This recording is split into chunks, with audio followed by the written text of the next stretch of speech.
Hari ini kita melihat saudaraku bagaimana kita memelihara persatuan dalam tubuh Kristus. Minggu yang lalu kita mendengarkan firman Tuhan mengenai maksud atau tujuan yang kekal dari Allah Bapa. Satu tujuan yang tetap di hati Bapa. Apakah tujuan yang terdapat dalam hati Bapa dari mulanya? Apakah tujuan itu? Saudaraku, dengan singkat saya ulangi lagi pada hari ini bahwasanya tujuan kekal daripada Allah Bapa yaitu supaya Dia memiliki manusia-manusia yang seturut dan segambar dengan Dia sendiri. Itulah sebabnya saudaraku, Tuhan menciptakan Adam dan Hawa yang segambar dengan Tuhan.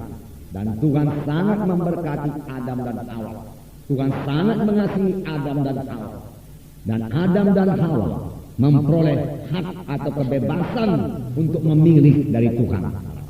Tuhan memilih, Tuhan memberikan kebebasan untuk memilih pada Adam dan Hawa. Dan diminta Tuhan supaya Adam dan Hawa ini mematuhi Tuhan. Itu sebabnya Tuhan memberikan satu pohon di tengah taman Eden itu yang tidak boleh diambil buahnya atau dimakan buahnya. Tetapi sayang sekali setan, saudaraku, penipu. Setan berkata, Adam, Hawa, engkau tidak akan mati. Daripada ketika engkau makan buah batang kayu itu, engkau akan menjadi sama dengan Allah. Tidak pernah manusia ini sama dengan Allah, saudara. Tetapi Hawa tertipu. Manusia jatuh kepada dosa dan kehilangan kemuliaan Allah. Kehilangan gambar dan teladan Tuhan yang mulia itu. Setelah Adam dan Hawa jatuh kepada dosa, Tuhan tidak berhenti dengan rencananya. Tuhan, kita adalah Tuhan yang maha kuasa, saudaraku. Dia Tuhan yang sanggup menjadikan segala sesuatu. Walaupun saudaraku, kelihatannya rencana itu sudah dibendung, saudaraku, Dia tidak berhenti. Dia sudah siap dengan anugerahnya untuk memulihkan kembali manusia itu kepada gambar dan teladan Tuhan. Untuk ini saudaraku perlu pengorbanan. Itulah sebabnya Bapa di sorga mengirimkan anaknya yang tunggal yaitu Yesus Kristus menjadi manusia. Manusia semua sudah jatuh kepada dosa dan kurang kemuliaan Allah.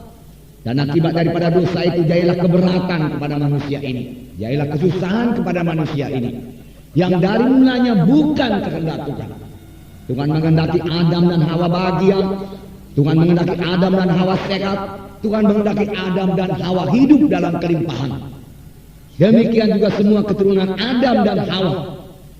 Pada mula pertama Tuhan menciptakan Adam dan Hawa, Tuhan berkata, berkembang biaklah, penuhilah bumi ini dan taklukkanlah isinya. Dari mulanya Tuhan menghendaki manusia itu berkuasa.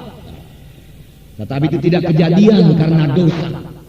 Memang dosa merusak manusia ini. Dosa memisahkan kita daripada Tuhan. Dosa saudaraku menghilangkan kemuliaan Tuhan dalam kita. Tetapi Tuhan tidak meninggalkan manusia begitu saja. Dia sangat mengasihi manusia ini. Tuhan tahu rencananya pasti jadi. Tetapi sesuatu harus diperbuat oleh Bapa di sorga, yaitu menebus manusia ini dari dosa. Itulah sebabnya Dia mengirimkan anaknya yang tunggal Yesus Kristus turun ke dunia ini untuk menebus kita yang berdosa ini, supaya kita yang sudah kemuliaan, yang sudah kehilangan kemuliaan Allah itu dapat kembali lagi memilikinya. Saudara yang kekasih dalam nama Yesus, bagaimanakah Tuhan melaksanakannya? Allah kita itu Allah yang adil, Allah kita itu Allah yang suci. Maka keadilan Tuhan menuntut supaya tiap-tiap dosa mesti dihukum. Kalau dosa dibiarkan saja, maka Allah itu bukan Allah yang adil. Seorang hakim yang adil di dunia ini pun harus menghukum dosa. Bapa harus menghukum dosa itu. Dan lagi kesucian Bapa di sorga, saudaraku. Kesucian sorga itu menuntut, saudaraku, tidak ada dosa yang bisa masuk ke sorga. Kesucian sorga akan dikotori oleh satu dosa yang masuk ke sorga. Padahal semua manusia ini sudah jatuh kepada dosa. Jadi bagaimanakah jalannya supaya manusia ini bisa kembali lagi kepada Tuhan? Harus ada seorang yang dikorbankan. Dan ini memang sudah diterangkan Tuhan dalam perjanjian lama melalui nabi-nabinya. Pada waktu itu, dikala bangsa Israel berbuat dosa, maka mereka harus menyembelih seekor domba yang tidak bercacat celah. Darahnya dicurahkan di atas mezbah, itulah penebus dosa mereka. Tetapi sebenarnya darah kambing atau darah domba manapun tidak bisa menghapus dosa manusia ini. Itu hanyalah lambang daripada darah Yesus. Karena hanya darah Yesuslah satu-satunya yang bisa menyucikan kita dari segala dosa kita, saudaraku. Saudara, kemudian Yesus datang dan dia menjadi manusia. Tidak ada dosa pada Yesus. Tapi semua dosa manusia ini ditimpakan kepada Yesus. Dan Yesus sudah dihukum bukan karena dosanya. Karena dia tidak memiliki dosa. Tetapi dia dihukum karena dosa saya dan dosa saudara. Dan dosa segenap manusia ini. Itulah sebabnya anak Allah itu, saudaraku, bergumul di Getsemani. Bapa, kalau boleh biarlah cawan ini lalu daripadaku, tapi bukan kehendakku, kehendakmu jadi. Sebenarnya Yesus berkata, Bapa, kalau ada jalan yang lain supaya manusia ini bisa selamat dan sampai ke sorga, marilah kita tempuh jalan itu. Janganlah aku menanggung dosa yang begini keji dari seluruh manusia ini. Tetapi Bapa berkata, tidak ada jalan lain, anakku. Kalau engkau tidak memikul dosa manusia, semua manusia akan ke neraka. 3 kali Yesus berdoa. Pada kali yang ketiga Tuhan berkata, jikalau tidak ada jalan lain Bapa, melainkan aku harus menanggungnya juga, biarlah ku tanggung semua dosa manusia. Lalu dia minum cawan itu, saudaraku, cawan dosa manusia. Mulai saat itu Yesus ditangkap. Tentara imam-imam datang dan menangkap Tuhan Yesus. Petrus mencoba membela Yesus dengan mengangkat pedangnya dan memarah hamba imam besar. Jatuh daun telinganya. Tetapi Yesus berkata, hai Petrus, sarungkan pedangmu. Apa engkau pikir aku tidak bisa memanggil sekarang ini juga 12 legion tentara malaikat untuk membebaskan kita? Tetapi kalau aku panggil tentara malaikat, bagaimanakah bisa manusia ini ditebus dari dosanya? Tidak ada yang menebus manusia ini dari dosanya. Sarungkan pedangmu, Petrus. Jangankan 12 legion, 1 legion tentara malaikat sudah sanggup mengalahkan seluruh tentara Roma dan tentara imam-imam. Jangankan 1 legion, 1 malaikat saja sudah cukup, saudaraku. Tetapi Tuhan tidak berbuat demikian. Karena memang tujuannya datang ke bumi ini untuk menebus manusia dari dosa.